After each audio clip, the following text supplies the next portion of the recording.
श्रमदाताजीहरूमा र यहाँको यो गरिमामय उपस्थिति साथै यहाँको अमूल्य समयप्रति हामी यस कार्यक्रमको तर्फबाट हार्दिक स्वागत नमस्कार भन्न चाहन्छु। जय माटो। र आज हामी ऐतिहासिक कार्यक्रमको सङ्घारभित्र छौँ। यो कार्यक्रम यसरी हुँदै गर्दा म पनि कता धेरै खुसी छु, किनभने म बिल्कुल आज यो कार्यक्रमको जुन यो स्वागत मन्तव्य गर्दै गर्दा म एउटा नयाँ पात्र हुँ। करिब पनि 15-20 दिनदेखि अनौपचारिक रूपमा यो कार्यक्रममा म हिँडिरहेको छु, तर आजबाट म प्रष्ट रूपमा र प्रत्यक्ष रूपमा म आजबाट यो श्रमदाता हुँ भन्ने एउटा खुलेर हिँडिरहेको छु भने त्यसैले हामी यो पार्टीमा को कुन पदमा हुनुहुन्छ भन्ने मलाई अलिक ज्ञान नभएकोले गर्दा धेरै छुट्नु भएको होला है। मैले सबै पृष्ठभूमिहरू मैले बताउन चाहन्छु। म नेकपा माओवादी केन्द्र हाल नेपाल कम्युनिस्ट पार्टीको नगर समितिको एउटा सदस्य। म लामो समयसम्म त्यो पार्टीमा आबद्ध रहेर आफ्नो मेहनत र परिश्रम खर्चेको मान्छे।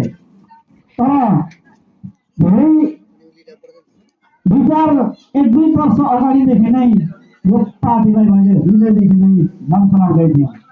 त्यो पार्टीमा हुँदै गर्दा पनि योभन्दा 1.5 साल अगाडि राजनागीको युवा क्लबको अध्यक्ष बनिसकेले रेफरको ग्रुप मध्येका हाम्रो ग्रुप पनि एउटामा पर्छ। त्यसो हुँदै गर्दा पार्टीको पनि कता अब्जेक्सन आउने हो कि भन्ने मन थियो, तर हामी भुटका साथ गएको छौँ। मेरो टिमहरू यहाँ अझै पनि 1-2 जना हुनुहुन्छ र कोही टिमहरू पनि छन् भने आज धेरै एङ्गलबाट धेरै अध्ययन गरेर यो पार्टीमा हामी संलग्न भएको छौँ। र योभन्दा केही महिना अगाडि हाम्रो गएको निर्वाचनमा हाम्रो राजेश फिल्मज्यू यहीँ हुनुहुन्छ। उहाँ हाम्रो हामीसँग भेटघाट गर्दा हामीले प्रतिबद्धता जाहेर गरेका थियौँ केही समय लाग्छ हामी आउनलाई, तर हामी केही समयभित्र हामी आउने नै हौँ।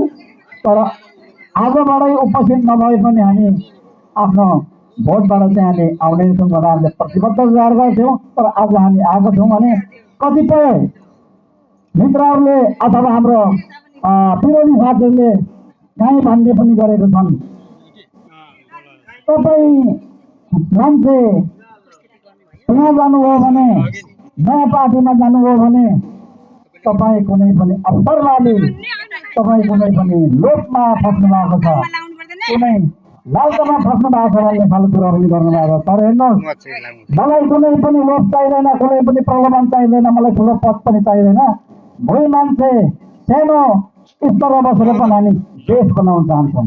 यो देश बनाउनको निम्ति हामी संस्कृति पार्टीमा आएको हौँ। अब